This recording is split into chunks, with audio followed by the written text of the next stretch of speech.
Hey guys, this is the last week in my video series, How to Write a Novel, and today we're talking about something super important. Picking your editor and cover designer. Before you can pick a cover designer or an editor though, you probably want to know how you find these people. You could go through Google searches or you could look through writer forum boards.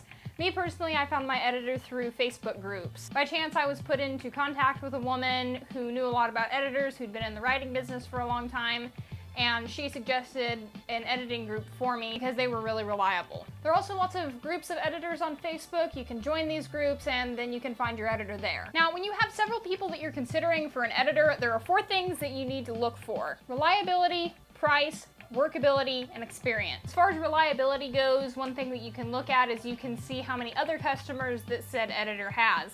If said editor's schedule is packed, they're gonna need to squeeze you in, but they're gonna try their hardest, then they're probably a reliable person because they have lots of customers. On the flip side of that, if they don't have very many customers, there's probably a reason behind that. It's also a good idea to ask around to other writers about their editors, what they liked about the editor, what they didn't like.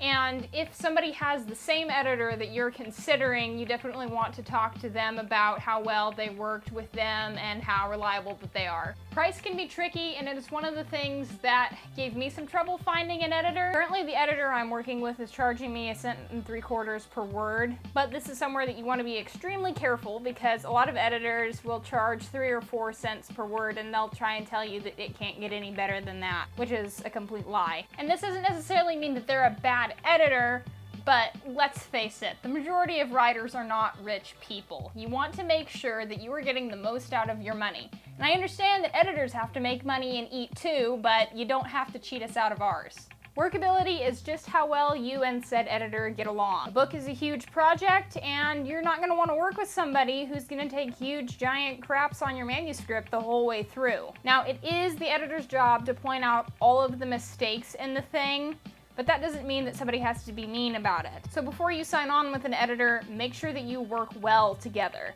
This is why it's a good idea to have extensive conversations with them through a phone conference, or maybe you have the chance to meet this person. Try to get a feel for how they are as a person and if this is somebody regularly that you would consider working with. Experience and reliability go hand in hand with each other, and it's not to say that editors who don't have very much experience are bad editors, but if you want to find an editor who is more reliable, they will probably have more experience. Most editors will send their years of experience in on a resume, or they will straightforward tell you, but just because they tell you they have 30 or 40 years of experience doesn't mean that they actually have it, which is why it's a good idea to inquire into their life, the projects that they've worked on, the people that they've worked with, because the farther in depth you get in details, the harder it's going to be for them to fabricate something. Those 4 things being said, sometimes you just come into contact with an editor that you just get a really good feeling about. You know, you guys get along great, the editor is really nice, they tell you the truth, but they're not saying it hurtful, and you just decide to yourself,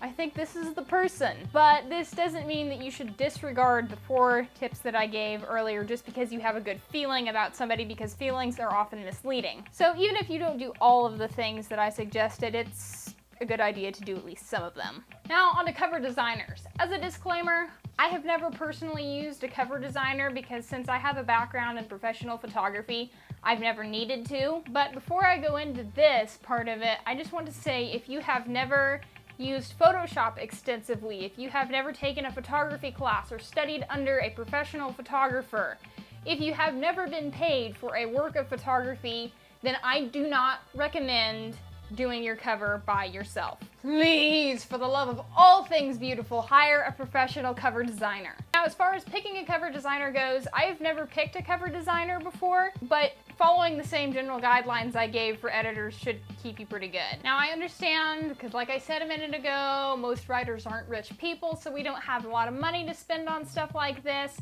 but I want you to keep in mind that your cover photo is your biggest marketing asset.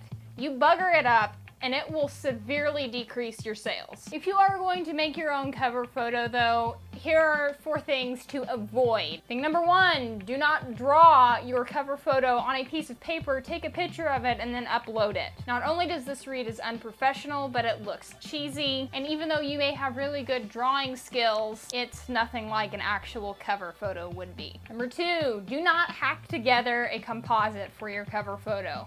I see this mostly in romance, where somebody has a background image, let's say like a picture of a ranch or a field, and for some reason they decide that it would be a good idea to take like a hot cowboy or somebody and draw them out in Photoshop, cut them out, and just stick them on in there. There is so much more that goes into compositing than just cutting somebody out and putting them into another picture. So if you are going to make a composite, please just look up compositing tutorials on YouTube and don't make an embarrassment of yourself. Thing number 3, don't come up with some random cool picture just to stick on the front of your book. You want your cover photo to actually match the content of what's inside the book. And don't get me wrong, I'm guilty as charged. The first time I published Dallas 911, my cover sucked. Do you see this? This is supposed to be a mystery novel. This does not look like a mystery novel. It looks like a frigging instruction manual with a really bad cover design.